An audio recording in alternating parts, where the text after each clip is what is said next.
amateeka gano gatambula gatyo gamenako gategeire oba n'amateeka gene n'amakambwe ejoli mu studios ne gayitibwa ku Superintendent of Police Mebo Asingwire omukulu ono n'atwala Regional Traffic Police eya wano Mukira Regional Traffic Officer gwenjo kubanga mpayamu kunaye ku nsonga edenda ulaino nyabo yobando gerugando walusogo walunyankole one of the three kale nkwaniriza. Confidently we can use English or Luganda. Let's use Luganda kale. Neyanza Nyo Grace, thank you for hosting me and for welcoming me. Like you have introduced, my name is Mebo Asingwire, Superintendent of Police. I am still the Regional Traffic Officer. You're still? Yes, for this region. I've been around for some time and I'm glad. It's always a pleasure to be here and talk to our people. Yeah. Babuze ko mu Luganda kale. Abatuliza kansubire nti mwasuze bulungi mbaniriza ku programu eyo nga bwe tutandika wiiki nga bwe twogera ku ensonga ezikwata ku mateeka agatufuga ku kkubo n'engeri gye tusobola okumalako obubenje ku kkubo lyaffe lino Jinja oluusi n'amakubo amalala ge tuyitirako ku bidduka ne ku bigere. Nsanyuse nnyo okubeera wano ate neyanziza okubeera hosted once again. Kale tusanyuse okulaba olunaku olwaleero era tujja kutandikira ku nsonga ezigenda mu maaso. Yesterday twafunye accidents nga 2 era nga ziri mu doketyo nga mu aba traffic. Emmotoka zatomeraganye somewhere on Jinja Busia highway. Then twabadde ne similar accident wazona zabaddemu omuliro. Similar accident wakati mu kibuga kye Jinja taxi yabadde emaze okutika abantu ng'efuluma town nekwata omuliro. As senior traffic officer njagala ofuna comment yo embeera eno mwajasesinze kiki ekiyinza okubanga kyaviiriddeko embeera eno era caution kijowa fe abatambulira mu motoka. Thank you. Now these were 2 incidents. Ebintu bino byabadde kibigatta kiri kimu nti byabaddemu omuliro. Both one was an incident mu lulimi lwaffe lwa police. Emu tugiyita incident endala tugiyita accident. Okay. So ekikulu ekyabaddewo nti zabaddemu omuliro zombi ate twafiiriddwa abantu. We lost lives, which was very, very unfortunate. Sure. On the issue of nsonga yebugiri side eyo iganga nyinza obutajogera nnyo because sinafuna facts naye kyemanyi nti emotoka zeetomedde ng'emu eyisa. It was a head-on collision and it resulted into fire. Then ene yaffe yawano Jinja, it is too early nze ng'omuntu okugamba nti kituufu this was the cause or not, naye kyemanyi nti emotoka yakuta omuliro. Fena tumanyi kisobola okuviirako omuliro mu motoka most of the time ebeera wiring. But nga bwe mwalabye the scene is still cordoned off. Aba fire, the technicals in fire department are still handling. So for now sinafuna report okuva mu fire ekituufu ekyaviiriddeko omuliro. However njagala kutegeeza oba njagala kusaba abantu abawuliriza nti bwe tuba tugenda tandika olugendo n'emmotoka kitukakatako even without police intervention teweetaaga police okugamba nti sooka okebere ku mmotoka yo olaba oba eri mu mbeera nnungi. Most of the time guno omuliro guva ku mbeera mbi emmotoka gy'ebeeramu. Oba omupiira guli bubi nnyo because that friction with the tarmac causes fire as you know. Oba wiring teri clear nakyo kisobola okuviirako omuliro. So okubeera on the safe side wabanga tunatandika lugendo keberako ku motoka yo erina amazzi agamala omupiira gulimu enough pressure. Yes, there are some few things gyosobola okulabisa amaaso gwe ng'omuntu n'otegeera nti akansooke nkwasaganye kino then ntandika olugendo lwange.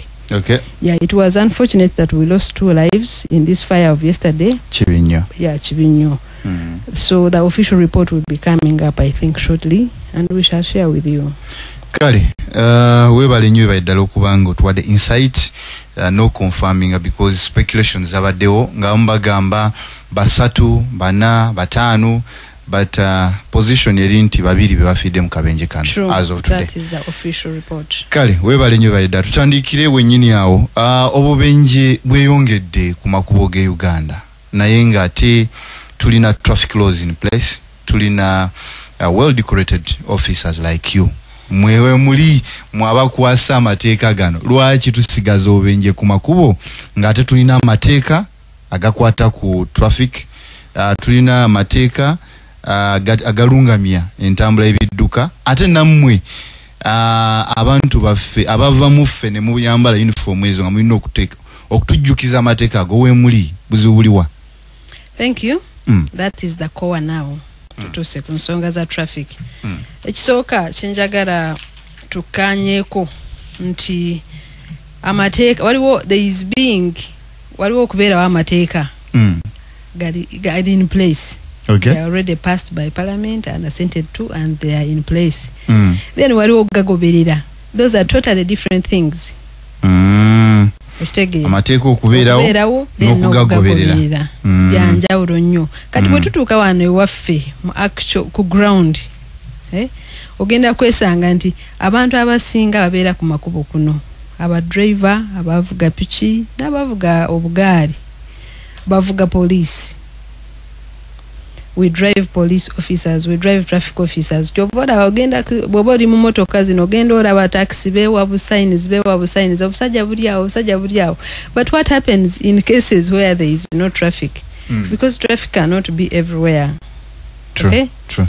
So to me as a person and from the experience I've since acquired,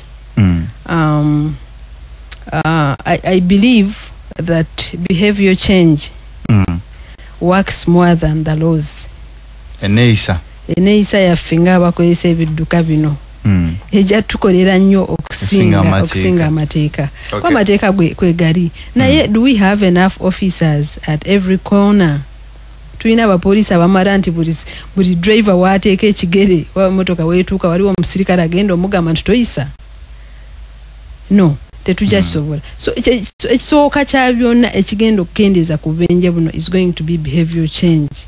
Eyange naawe omupoliisi wa traffic ow'ebigere asala ekkubo kati ogenda kwewuunya wano nga ku main street yaffe wano.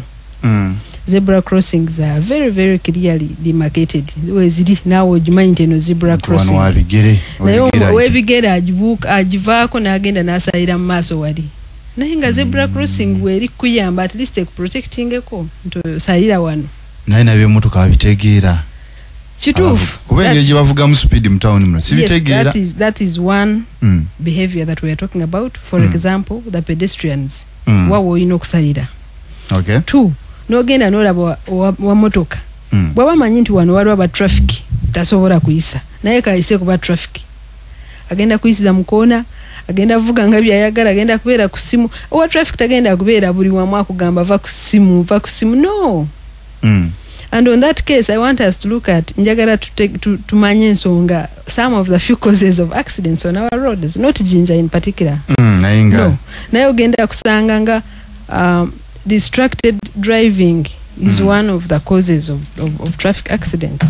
Distracted driving tulikwogera ku masimu oli ku masimu oluusi oli kuyomba wakabya mwasuze muyomba nojja n'obusungu bwo n'obutandikira ku simu. Okay? Togenda kulaba, you will not see that a child is crossing in front of you kubanga your attention is on phone. Distracted driving mulimu n'okubeera n'abaana mu motoka ng'oli wano oli kuzannya n'abaana mu motoka bali mu passenger seat. Katudde wano maaso so we mujja mutambula munyumyamu nako baga kulaba kali kulya kati ya yogurt ice cream katuni ku simu oli kuteeka ku katuni oli kuvuga meanwhile okitegeera. Distracted driving tulina mu n'ensonga ng'okulya oli kulya naye ng'ovuga motoka. Tekikirizibwa mateeka. No, tekikirizibwa. When you are on steering, concentrate on steering. Drive, reach somewhere, park, eat and continue. Proceed. Okay. Kati emmere eno bwe kutuga ng'oli ku steering. Not necessarily, but we are trying to avoid distractions when you are in charge of the vehicle. So distracted driving is among the causes of this accidents. Binene nye distracting abantu abamunze mbalaba. Chitufu. Bana bave Kampala nga bajjano kuchakala mu weekend. So niwe ne distraction ya umaso nga bavuga. Chitufu nga amaguru ori munno govuga na ya maguru agawanise ku dashboard. Ngo tunule eno. So nga mulinga batagenda wamu. Yeah, like the human brain. Mubera mu bingi ebitambura. Naye nga twagala attention yo ku kubo. Kati nga bwogambye teri musirikale agenda okutambulirako buli ssaawa nti jaya amaguru ku dashboard nti tolya mmere nti va ku simu. Yeah, omusirikale ayinza okukwata ng'ovuga. Namusooka ne muyomba n'ogamba badde nyomba simanyi emergency biki but the fact remains if you have an emergency please back off road and talk on phone. Then omalodde ku kubo. Then tuinayo ensonga ya overloading eno oyinza obutakitegeera but it is too technical. Kati nga taxi bwe baba bagikolera kutika abantu 14 that is its capacity erina okubeera n'abantu 14 naye bw'osanga taxi erimu abantu 18 19 24 it is putting pressure on the tires, on the suspensions and even on the brakes. For anything this vehicle teja kwe supporting kubanga road jeina esinga capacity jeina okutika je bagikolera. Netubeera ne overspeeding. That is the leading cause of accidents in Uganda. Overspeeding. Njagala kutuuka mangu. Oh yes, njagala kutuuka mangu, njagala kutestinga motoka yange, vuga Subaru, new model hybrid, njagala kulaba how far can it go. Na ekituufu kyo kiri nti amakuba gaffe ge tulina at the moment tegajja kusobola eyo speed gy'oliko. Kyova olaba amakubo gonna highways zonna ze tulina teri essuka 80. Waliyo omukwano gwange yaguze German car n'angamba eno speed 260 nga mugenda givugira wa muganda wange. Ajja givugira wano era ojja mumulaba nga avuga bubi naawe kenyini ojja kugamba nti mukwano gwange avuga bubi era bye babitugamba. Yagala agezeeko speed ye yalabo beevaayo. Yes, babitugamba nnyo omuntu ayimirira n'akugamba but I wasn't overspeeding. Nomugamba you sure? Yes. Nomugamba what about that signpost? Signpost says 50. You know these signposts are put on road to talk to you. They are talking. We are trying to have talking roads here. Mwebanga kuliko proper signage teweetaaga na musirikale kugamba. Okitegera. So waliwo ensonga lwaki bateekako 20, 30, bateekako 50, bateekako 80. Kitegeeza nti like for example in built up areas olina okubeera mu 30. Kati bw'oba ovuga nga bugembe ddala emmotoka ya mukwano eyo nga ayagala giteeka mu 280 olabira ddala nti kiri safe okuvugira bugembe tewali safe. Oba baba bakugamba nti maaso waliwo essomero where kids are likely to cross or waliwo eddwaliro where people are likely to cross from. So when we have these road signs we expect them to be respected, especially issues of speed signs, speed limits. Okay, bw'oba oli mu 50 beera mu 50, bw'oba oli mu zone ya 80 beera mu 80, bw'oba oli mu zone ya 20 nga wano ku main street sigala mu zone yo eya 20 era ojja kutuuka naye ojja kutuuka safely. Okay, another issue that we are having is overtaking, what je tuyita reckless driving. Kati ndowooza ffenna tumanyi Jinja Road bw'oyita embikko n'oyita Nakibizi otandika makoona basically. Naye kijja kwewuunyisa emmotoka mmeka z'osanga ziri ku overtaking ate nga gwe ali mu right yo gwe alina okuviira motoka overtaking such that you don't get knocked. Ndowooza olaba ebintu ebisinga. Yeah, we have other issues but mostly to like 61-65% these accidents are caused by empisa zaffe ng'abavuzi ba motoka abavuzi ba boda. Okay, ekitegeera. Yeah, kale ali kutuliza ku NBS radio ndina regional traffic officer. Ebibuuzo byemwe nja kuikiza mu bibuuze era mujja kuwandika ku WhatsApp number ife ya ensi nebyayo 0704 779363 enamba 0709 musanvu mwenda isatu mukaga isatu kobote WhatsApp message joina eri aba traffic bona boina ku issues wano mu Busoga sub region omukulu omulina edakubanga akwira mu ensonga edadikobere lwaki dibadityo katuumule mukatono wetwira twidakubanga tulinga ku nsonga eyekuusa ku ayogere ku overtaking, ayogere ku engeri abantu bavugizamu ekimama, ayogera ku embeera eyokuba nti abantu batwika excess n'ebindi kamala. Tunayira tudakubanga tulingirira ku ensonga edindi edekuusa ku traffic officers engeri gye batambuzaamu emirimu n'ebindi kamala. So tavaawo ensonga yo gy'olina tudagituukaku yabawuliriza n'edindi kamala tudakuba tudituukaku. Omukulu ali kwinonola sofa tandikire ku basics edisooka muditegeere then twire n'ekinuso ekya traffic enforcement ku luguudo. Kwotava ku 89.4 NBS radio. Ebipapulo bino byonna eri abaana Uganda abeetamirwa ebipapulo. Ekipapulo kino bakikukubali. Criteria ino okuba ki? Omwisirikale kituufu aba emotional okay wabona abandi babikola